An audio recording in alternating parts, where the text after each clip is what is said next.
Inside your ear, something you probably think of as dirt is actually protecting one of your most delicate sensory systems. It's called earwax. But when that protective material accumulates faster than your ear can move it outward, something fascinating begins to happen inside the ear canal. To understand the buildup, we first need to understand why your body makes earwax in the first place. Earwax, scientifically called cerumen, is produced mainly by specialized glands located in the skin of the outer ear canal. These glands work together with ordinary oil-producing glands and shed skin cells to create the material we recognize as earwax. So earwax isn't simply one substance. It is a mixture of secretions, dead skin cells, tiny hairs, and other natural materials. And its first important job is surprisingly simple, helping defend the ear canal from unwanted particles and microorganisms. The wax also helps keep the skin lining of the ear canal from becoming excessively dry and irritated. Even more interestingly, earwax has chemical properties that can make the canal less friendly to certain microbes. So your ear isn't producing wax because it is dirty. It is producing wax as part of its normal defense system. Now comes one of the most fascinating parts. Your ear has a natural system for moving old earwax toward the outside. The skin lining the ear canal gradually grows outward, carrying older wax with it. This movement is helped by everyday jaw activity, such as chewing and talking, which subtly moves the canal walls. Eventually, old wax reaches the entrance of the ear, where it can dry, loosen, and naturally fall away. This means a healthy ear usually doesn't need constant cleaning deep inside the canal.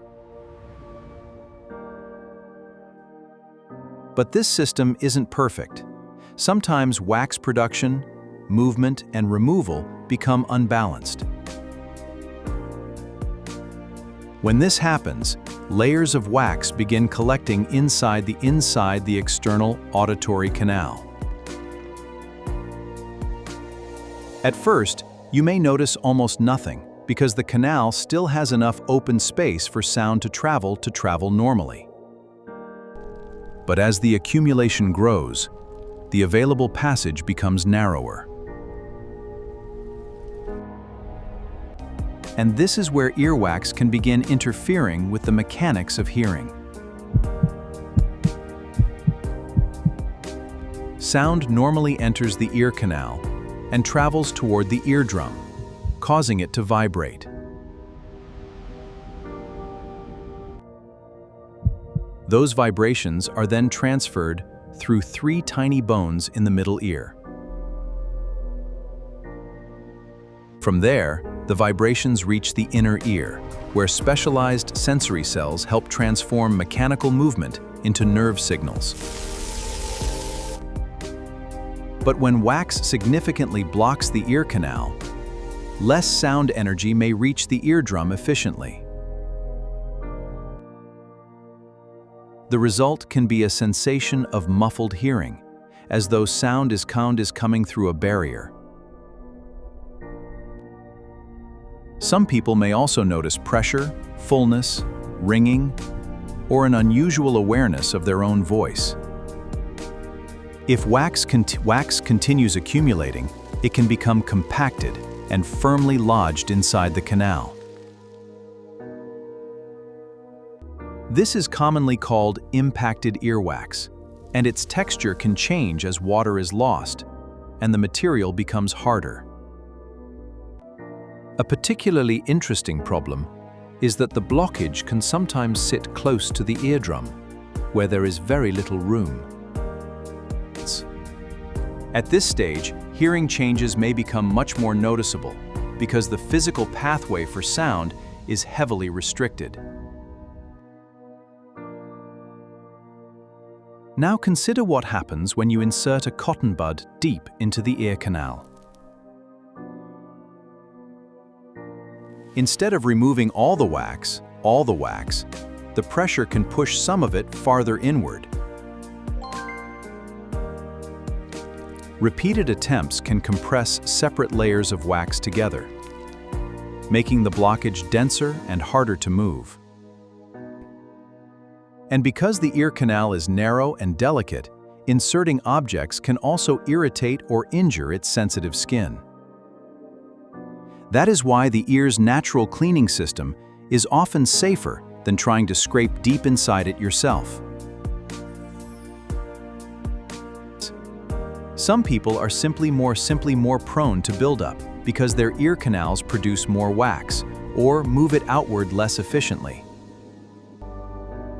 Ear canal shape can also influence how easily wax travels toward the opening.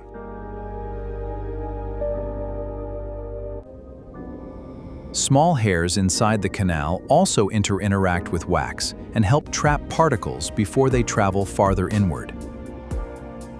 So the ear canal is not just an empty tunnel. It is a living surface, constantly producing, moving, and shedding material. When buildup becomes significant, the main problem is usually mechanical. Something is physically occupying the pathway that sound normally uses. This is different from damage occurring inside the hearing nerve or the sensory cells of the inner ear. That distinction matters, because not every hearing problem comes from earwax, even when the symptoms initially feel similar. Persistent hearing changes, pain, discharge, or significant balance problems should never simply be assumed to be caused by wax.